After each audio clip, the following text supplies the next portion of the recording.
안녕하세요. 변호사 조아영 채널의 조아영 변호사입니다. 오늘 제가 소개해드릴 주제는 분양계약을 체결한 이후에 허위 과장 광고를 통해서 체결되었다고 했었을 때 그 계약을 취소할 수 있는지, 손해배상 청구를 할 수는 없는지 이에 대해서 말씀드리려고 합니다. 통상 분양은 선분양이 이루어지는 경우가 많은데요. 건물이 지어진 걸 보지 못한 상태에서 시행사에서 진행하고 있는 광고만을 믿고 저희가 분양계약을 체결하기 때문에 발생되는 문제들이 많은데요. 오늘은 광고로서 접한 내용과 이후 시공된 건물에 차이가 있을 때 사기에 의한 취소를 주장할 수 있는지를 중점적으로 말씀드리려고 합니다. 저희가 분양계약을 체결할 때 홍보물이라든지 어떤 팜플렛이나 모델하우스에서의 모형 등 이런 것들을 보고 분양 대행사 직원들의 어떤 권유를 받으면서 분양계약을 체결하게 되는데요. 상품의 선전이나 홍보, 광고에 대해서는 일반적으로 다소 과장된 내용이 있을 수 있다는 것은 소비자들도 인식하고 있는 내용이고 법원도 그렇게 생각을 하고 있습니다. 그렇다면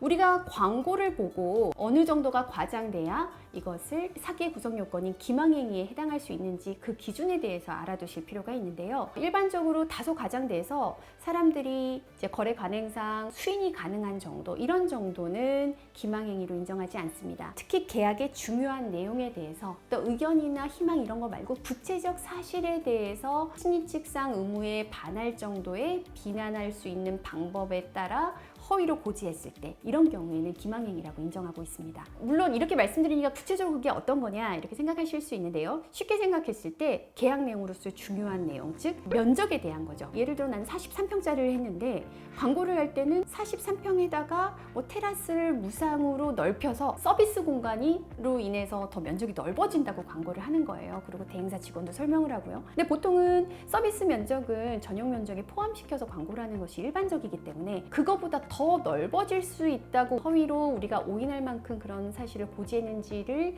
판단해서 기망행위 여부를 판단하고 있습니다. 비슷한 것 같지만 기망행위가 있었는지를 어느 정도 입증할 수 있는지에 따라서 사실 법원의 결과는 달라지고 있어요. 지금 말씀드린 부분은 그러니까 면적이나 어떤 중요한 구조, 1조나 조망권 같은 경우는 우리가 분양계약을 체결함에 있어서 상당히 중요한 내용이기 때문에 이 부분에 대한 구체적 사실을 허위로 고지했을 경우에는 기망행위가 인정될 수 있다, 이렇게 말씀드릴 수 있습니다. 다만 팜플렛이라든지 팜플렛에 그려진 조감도, 평면도 이런 것들을 보면 엄청 좋은 아파트처럼 좋은 상가처럼 보일 수가 있어요. 근데 그것을 믿고 그대로 우리가 계약을 했는데 시공이 그 모양대로 되지 않았다, 기망행위를 인정하느냐? 그러기는 어렵습니다. 왜냐하면 광고 내용이 분양계약서에 거의 기재가 되지 않을 때가 많습니다. 그러면 상대방 측은 그건 분양계약의 내용이 아니었다, 단지 대행사 대행 직원들이 그렇게 홍보를 했는지 모르겠지만 그것이 분양계약의 주요 내용이 아니었기 때문에 그대로 시공되지 않았다는 이유만으로 그것은 기망행위에 인정될 수 없다는 것이 상대방 항변일 것이고 나름 근거가 있습니다. 안내서에 기재되어 있는 사진 등은 분양계약서에도 요즘 명기하는 경우가 있어요. 그런 사진들은 단지 우리 고객들의 이해도를 높이는 자료일 뿐 그와 달리 시공할 수 있다는 것을 계약서에 명기하기도 합니다. 그런데 분양계약서들은 엄청 작은 글씨로 적혀있기 때문에 본인들이 사인한 계약서의 내용을 제대로 확인하지 않는 경우들도 많이 있거든요. 그래서 홍보 자료들대로 시공되지 않았다는 이유만으로는 이 분양계약 취소를 하기 어렵다는 건 일단 인지하시고요. 물론 그런 경우에도 구체적인 설명을 듣는 과정에서 기망행위가 충분히 있었다는 어떤 녹취된 자료가 있거나 더 구체적인 자료가 있어서 아니면 기망이 아니더라도 나는 그 광고 내용 때문에 이 계약을 체결한다는 나의 동기를 표시해서 그것이 계약 내용에 현출되었다고 볼 만한 사정이 있다면 이후에 어떤 동기의 착오로 인해서 계약을 취소할 수도 있어요. 물론 이건 조금 다른 쟁점이긴 합니다만은 어쨌든 우리가 홍보물 팜플렛 이런 것만을 가지고 이게 소송을 임하기에는 좀 더 입증 자료에 대한 고민이 필요한 사건이긴 합니다.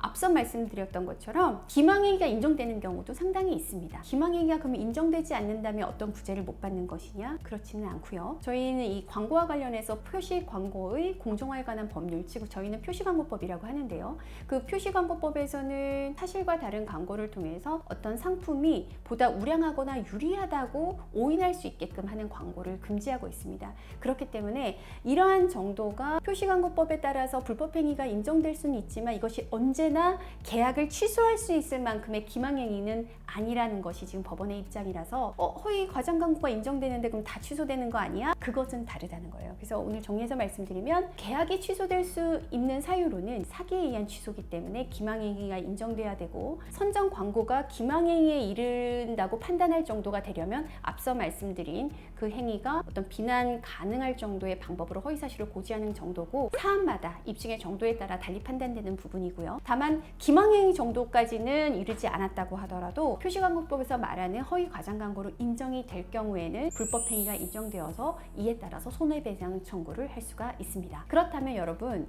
여기서 손해배상은 어느 정도가 인정될까요? 만약 테라스가 있는 광고를 믿고 했어요. 근데 테라스가 없다 이랬을 때 이것은 기망행위까지로는 인정이 안 되고 분양가, 아파트의 가격을 책정함에 있어서는 테라스 하나만으로 있고 없고에 따라서 가격을 산정하기 어렵기 때문에 손해가 불분명하다고 봐서 그 손해를 입증하기는 어렵고요. 이러한 경우에 우리가 허위 과장 광고에 속아서 계약을 체결했다라는 것은 정신적 고통을 준다라고 판단을 하고 있습니다. 저희가 정신적 고통에 대해서 돈 받을 수 있는 방법 위자료죠. 법원에서는 이러한 경우에 그 불법 행위에 대한 손해배상으로서 위자료를 지급할 의무를 인정하고 있습니다. 그럼 위자료는 어느 정도 인정될까요? 통상적으로 법원에서는 분양대금의 5% 내지는 3% 정도를 위자료로 인정하고 있습니다. 허위 과장 광고를 믿고 계약을 체결해서 계약을 취소하고 싶다. 이것이 가장 큰 바람이실 수 있겠지만 충분히 그게 가능한 사안도 있고 그렇지 못할 경우에는 허위 과장 광고 표시광고법 위반으로 해서 불법 행위가 인정되어서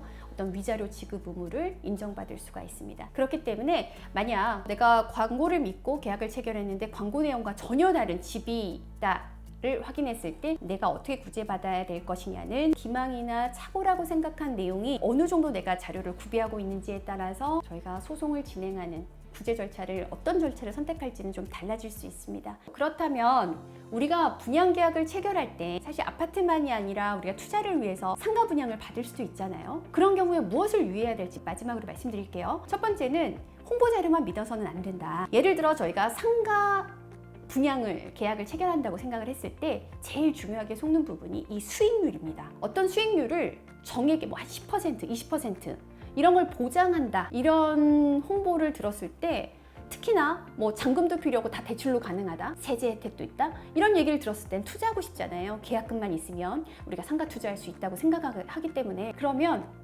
반드시 여러분들은 그 내용을 특이하게 기재해달라고 요청을 하셔야 됩니다. 왜냐하면 이 홍보하는 사람들은 시행사에서 직접 나와서 하는 것이 아니라 대행사 직원들을 통해서 하는 경우가 많은데 나중에 광고나 이런 설명을 듣고 계약했다는 것이 증거로 남아있지 않으면 지금과 같은 내용은 절대 분양 계약서에 기재되어 있을 리가 없기 때문에 이런 내용이 지켜지지 않았을 때 그 책임을 물을 수 있는 방법이 너무너무 어렵습니다. 만약 기재 안 해준다 그러면 이행해 줄 생각이 없는 거죠. 이쪽은.